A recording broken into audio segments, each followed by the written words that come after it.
A couple of words about the House budget that is coming to the floor on Wednesday and the overall budget.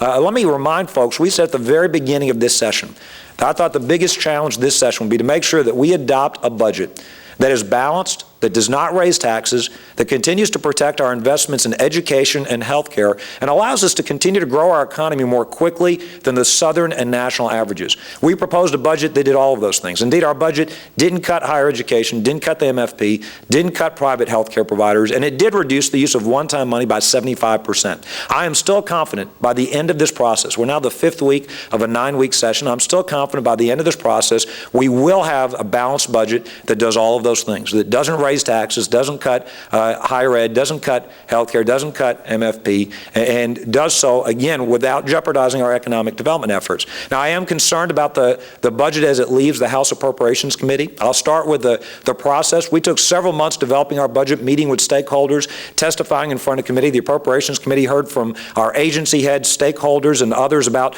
the budget proposals and the impacts of those proposals. And then in about 4 minutes, the House Appropriations Committee adopted their amendments. They didn't take testimony. They didn't invite the agency heads to come and talk about the consequences of these dramatic reductions and the serious consequences of their amendments. For example, you go through the House amendments, you look at what's going on in public safety.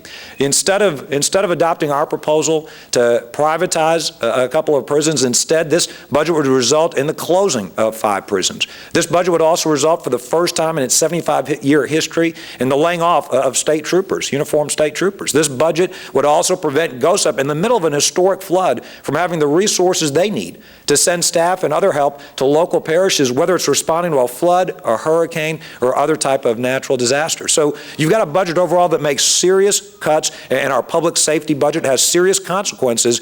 Again, when you look at the closing of 5 prisons, even if the Department of Corrections has done the analysis, even if they filled every available bed that every sheriff has got in the entire state, you'd still have just under 2,000 prisoners that would have to be released because of these budget cuts. But it's not just in public safety. You look at the fact that this budget doesn't fully fund the MFP, and by the way, we have fully funded the MFP every year since I've been here. I don't remember the last time the MFP has not been fully funded, quite frankly. You've got a budget that makes unnecessary reductions in health care, in education. You've got basically a budget that guts our economic development fund and basically will jeopardize ongoing efforts to bring jobs.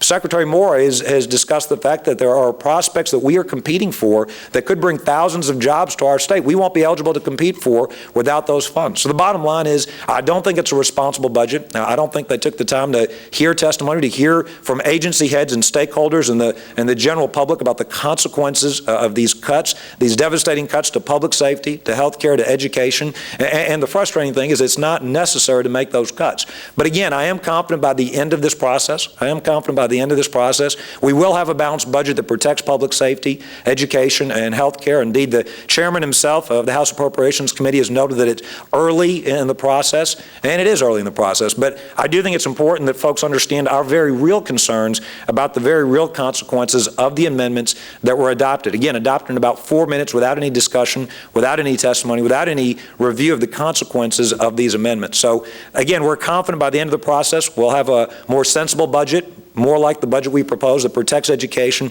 protects health care, that doesn't make these unnecessarily devastating cuts, especially to public safety.